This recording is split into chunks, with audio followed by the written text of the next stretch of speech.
ভাইজান কিন্তু মাঠের মাঝখান দিয়ে কিন্তু দৌড়াচ্ছে। তো দেখো এখন পুলিশের সাথে কিন্তু কথাবার্তা চলছে, যেহেতু মিছিলটা এখানেই শেষ করা হবে।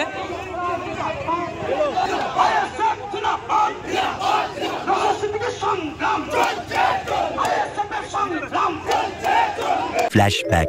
তো এখনই কিন্তু রাস্তাটা খুলে দেওয়া হবে, দেখতে পাচ্ছ সমস্ত গাড়ি কিন্তু অপেক্ষা করছে। আর ভাইজানের নির্দেশ অনুযায়ী মিছিল করব, সব করব, কিন্তু কারো যেন কোনো সমস্যার সম্মুখীন না হয় সেটার দিকে আমাদের কিন্তু খেয়াল রাখতে হবে। তো এরই নাম হচ্ছে ভাইজান।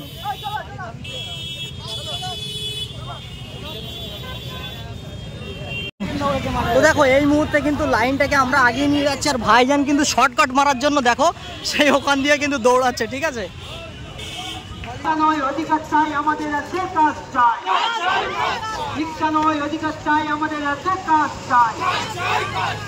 তো দেখো এই মুহূর্তে কিন্তু ইডেন গার্ডেনের সামনে দিয়ে কিন্তু মিছিলটা যাচ্ছে। এই হলো ইডেন গার্ডেনের মাঠ, দেখতে পাচ্ছ, ঠিক আছে। আর মিছিলটা কিন্তু আসতে রয়েছে।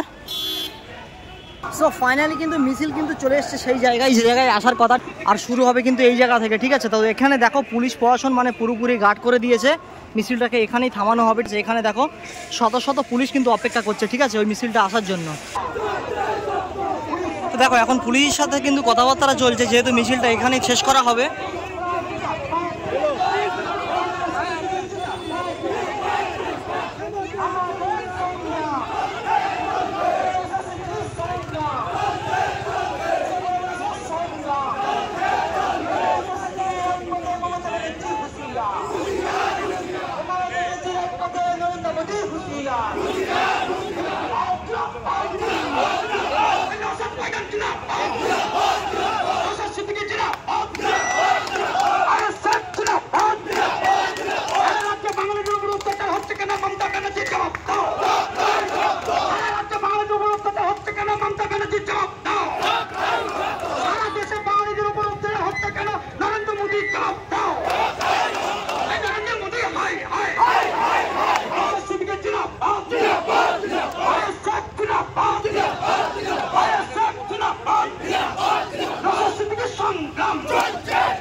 তো দেখো ভাইজানের কথা মতো কিন্তু সবাই কিন্তু রাস্তায় বসে গেছে, দেখতে পাচ্ছ। এখানে বসে বসে কিন্তু প্রতিবাদ সভা করা হবে, মানে রাস্তায় বসে বসে কিন্তু প্রতিবাদ সভা চলবে, তাই তো। দেখো এখানে কত মানুষ, দেখো রাস্তায় অলরেডি বসে গেছে, ঠিক আছে। আর আস্তে আস্তে কিন্তু সবাইকে কিন্তু বসানো হচ্ছে, দেখো।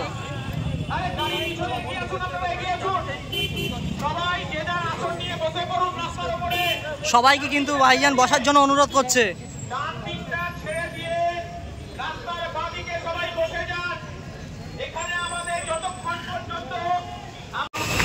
তো দেখো এই মুহূর্তে ভাইজানের নির্দেশে সবাই কিন্তু রাস্তায় বসে গেছে, ঠিক আছে। রাস্তায় বসে বসে কিন্তু প্রতিবাদ সভাটা করা হচ্ছে। আর ডেপুটেশন জমা দিতে গিয়েছে বিশ্বজিৎ মাইতিদা, সাথে আরও সব 3-4 জন গিয়েছে। তারা আসবে, জানাবে যে ডেপুটেশন জমা দিয়েছে কিনা, কি হয়েছে কথা, সমস্ত কিছু আমরা জানবো এখন ভাইজানের মুখ থেকে।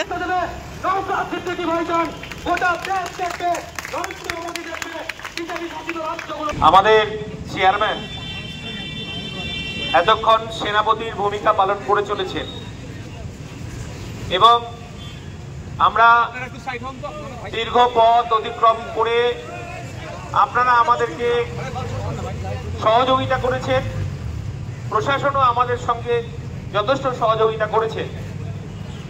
বিষয়টা আজকে আমাদের রাজ্যের যে পরিযায়ী শ্রমিক মাইগ্রেন্ট লেবার নিয়ে আজকে আমাদের দীর্ঘ আলোচনা, মাননীয় মন্ত্রী তিনি মন দিয়ে শুনেছেন এবং আমাদের সমস্যার কথা, রাজ্যের পরিযায়ী শ্রমিকদের সমস্যার কথা আমরা তার কাছে তুলে ধরেছি। বিস্তারিতভাবে আমার কার্যকরী সভাপতি বলবেন। শুধু এটুকু আপনাদেরকে বলবো, যা যা সমস্যার সম্মুখীন, যে সমস্ত পরিবারগুলো আক্রান্ত হয়েছে আমাদের রাজ্যে, যারা এখনো সরকারিভাবে বঞ্চিত হয়ে আছেন, তাদের দাবি দেওয়াও আজকে আমরা আমাদের যে তালিকা ছিল তার বাইরেও আমরা আলোচনা করেছি। কে কোন রাজনৈতিক দল করলো সেটা বড় কথা নয়, সে আইএসএফ না সে তৃণমূল না সে বিজেপি না সে কংগ্রেস না সিপিএম, সেটা আইএসএফ এর কাছে বড় কথা নয়। আমরা বলতে চাইছি যে মাইগ্রেন্ট লেবাররা শুধুমাত্র বাংলা ভাষায় কথা বলার জন্য রাজ্যের বাইরে গিয়ে হেনস্থা হচ্ছে। আমরা দৃঢ়তার সঙ্গে শ্রমমন্ত্রীকে বলেছি যে আপনি বিষয়টা অতি তাড়াতাড়ি আপনি বিষয়টা দেখুন। উনি টোল ফ্রি নাম্বার দিয়েছেন, সঙ্গে সঙ্গে আমরা তাকে বলেছি যে এটা 12 ঘন্টা করলে হবে না, এটা 24 ঘন্টা টোল ফ্রি নাম্বারটা চালু রাখতে হবে। উনি মন দিয়ে আমাদের কথা শুনেছেন। তো শুধু এটুকু বলবো আপনাদের কাছে যে আমরা যে পরিযায়ী শ্রমিকদের আজকে দাবি দাবা নিয়ে আজকে আমরা এখানে মিছিলে এসেছি, ডেপুটেশন দিয়েছি, আপনাদের কাছে অনুরোধ, আপনারাও আপনাদের মতো করে এলাকায় গিয়ে তালিকা তৈরি করুন। যারা পরিযায়ী শ্রমিক হিসাবে গেছেন, একটা পরিসংখ্যান মাননীয় মন্ত্রী দিয়েছেন, আমরা বলতে চাইছি যে পরিসংখ্যান আরো বেশি হবে। পরিযায়ী শ্রমিকদের রাজ্য সরকারের পক্ষ থেকে সঠিক পরিচয়পত্র প্রদান করতে হবে, আর সেই পরিচয়পত্রে আপাতকালীন ফোন নাম্বার সহ নোডাল অফিসারের নাম, ফোন নাম্বার দিতে হবে। এই দাবিটা যে আমাদের ছিল, এক্ষেত্রে ওনারা একটা টোল ফ্রি নাম্বার আমাদেরকে দিয়েছেন সারা রাজ্যের অধিবাসীর জন্য, শুধু আইএসএফ এর জন্য নয়, আমার আপনার সবার জন্য। বিশ্বজিৎ দা বলছিলেন শ্রমিক সেটা বিজেপির সমর্থক না সিপিএম এর সমর্থক না কংগ্রেস না তৃণমূলের সমর্থক, সেটা তো বিষয় নয়, পরিযায়ী শ্রমিক। সেই টোল ফ্রি নাম্বারে আমরা সবসময়, আর আমাদের জেলা এবং যারা বিভিন্ন বিধানসভার দায়িত্ব আছেন, আপনাদেরকে আমরা কথা দিচ্ছি যে এই টোল ফ্রি নাম্বার এবং পদ্ধতি কিভাবে করতে হবে, এ সমস্ত আমাদের জেলা নেতৃত্বরা যারা বিধানসভা বা ব্লকের দায়িত্ব আছে তাদেরকে, ওটা আমরা তাদেরকে প্রশিক্ষণ দিয়ে দেবো। মন্ত্রীর কাছে আমাদের বিশেষ দাবি যেটা ছিল, ওনারা বলেছেন যে ওটা 12 ঘন্টার চালু আছে, 12 ঘন্টাও নয়, সকাল 10টা থেকে সন্ধ্যা 6টা পর্যন্ত। এক্ষেত্রে আমাদের বক্তব্য হচ্ছে যে এই টোল ফ্রি নাম্বার 24 ঘন্টা চালু রাখতে হবে।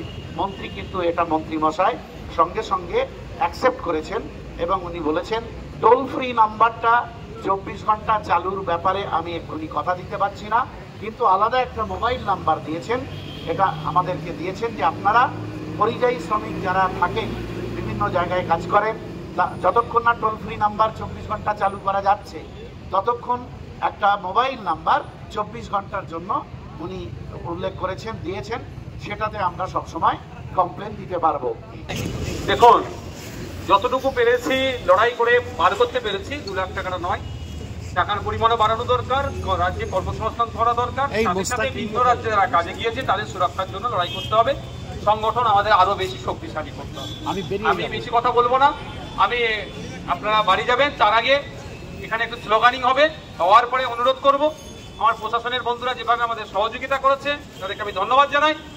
আমাদেরকেও ধন্যবাদ না জানিয়ে প্রশাসনের বন্ধুরা থাকতে পারবে না। আমাদের কর্মীরাও যথেষ্ট শৃঙ্খলাপরায়ণ, তারাও প্রশাসনের সহযোগিতা নিয়ে আজকে প্রোগ্রাম সুষ্ঠুভাবে সম্পূর্ণ হয়েছে। সম্পূর্ণ করার আগে একটা স্লোগানের মাধ্যমে আমাদের প্রোগ্রাম আজকে আমরা সমাপ্ত করব। স্লোগান, इनकलाब इनकलाब इनकलाबी जिंदाबाद, इनकलाब इनकलाब इनकलाबी जिंदाबाद, সারা দেশে পরিযায়ী শ্রমিকের পক্ষে নওশাদ সিদ্দিকী লড়বে। সারা দেশে পরিযায়ী শ্রমিকের উপর অত্যাচারের বিরুদ্ধে নওশাদ সিদ্দিকী রাজপথে, মুখ্যমন্ত্রী হুঁশিয়ার। ইনকলাব ইনকলাব ইনকলাবি জিন্দাবাদ। বিহারে বাঙালি শ্রমিক মারা মানছে না, বিহারেতে বাঙালি শ্রমিকের উপর অত্যাচার বন্ধ হোক। হরিয়ানায় বাঙালি শ্রমিক মারা চলবে না। হরিয়ানাতে বাঙালি শ্রমিকের উপর অত্যাচার বন্ধ হোক। রাজস্থানে বাঙালি শ্রমিকের উপর অত্যাচার বন্ধ হোক। উড়িষ্যাতে বাঙালি শ্রমিকের উপর অত্যাচার বন্ধ হোক। সারা দেশে বাঙালি শ্রমিকের উপর নির্যাতন চলছে কেন? কেন্দ্র সরকার জবাব দাও। জিন্দাবাদ।